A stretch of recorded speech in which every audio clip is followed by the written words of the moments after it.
You know, finding the length of a line segment in the plane like this turns out to be really tricky until we remember the formula for the length of a line segment. And once we remember the formula, it turns out then it's just a matter of applying it. So let me remind you of what the formula is. If we have 2 points, x1, y1 for the coordinates of one point, and x2, y2 for the coordinates of the other, then the distance between those 2 points, or the length of the line segment that actually is formed by those 2 points, turns out to be a square root. And it's the square root of x2 minus x1 all squared plus y2 minus y1 all squared. And we take the square root of all of that stuff. Okay, so let's see if we can apply this particular formula in this particular example. So what do I want to do? I want to find the length of the line segment AB. Well, first I have to figure out its coordinates. So let's figure out its coordinates right now. So here's A sitting way over there. So I have to go in the negative direction, 1, 2, 3. So that's negative 3. And how high up do I go? 1, 2, 3, 4. So negative 3, 4. And what about this point here? Well, that's negative 1, 2, 3, 4, 5, 6. So negative 6, and I go down 1. So that's negative 1. So I have to find the length of the line segment that has those 2 points as endpoints. So what is it? It's the square root of, well, we take the difference in the x's. So that's going to be negative 3 minus negative 6 squared plus the differences in the y's. 4 minus negative 1 squared.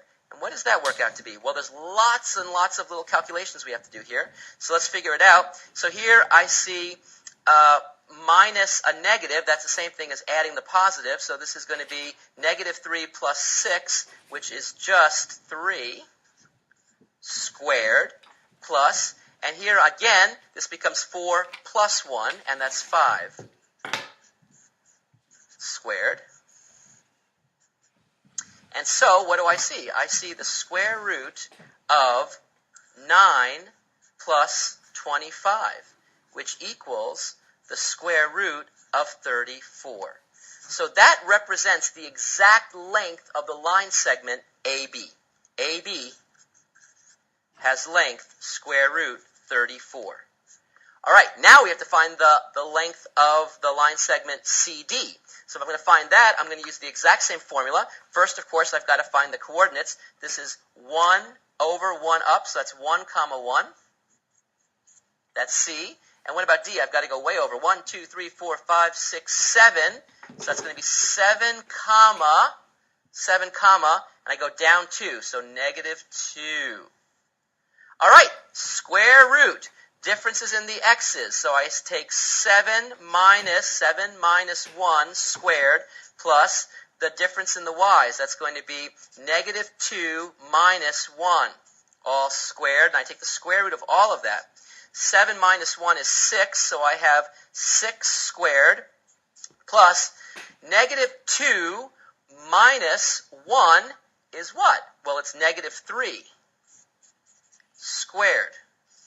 And so what is this? This is the square root of 36 plus 9, which equals the square root of 45. So the length of the line segment CD equals the square root of 45. So here's a follow-up question.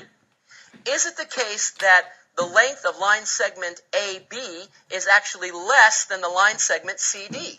Well, it turns out now we're empowered to answer that question because we know the length of AB is the square root of 34. The length of CD is the square root of 45. Since the square root of 34 is a smaller number than the square root of 45, we know this length is smaller. And if you look at the picture, it's not at all clear until you look really closely.